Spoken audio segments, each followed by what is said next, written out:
This is the CSX railroad Strauss Bascule Bridge. Now, this used to have highway on the outer, on the outside of the Bascule span, and this is the Almonaster Strauss Bascule Bridge. Crosses the Inner Harbor Navigation Canal or Industrial Canal located in New Orleans, Louisiana.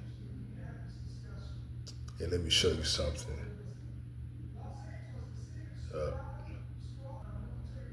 See, this is the same bridge is in a closed position, right?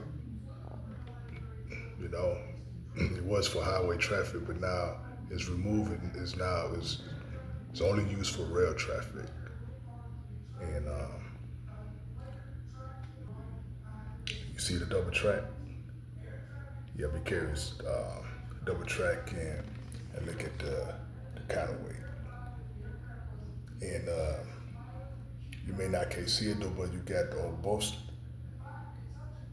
sides of the Bascule spring. It did had outer highway, but then I removed it, and now it's only for rail traffic. So now this located in New Orleans, Louisiana.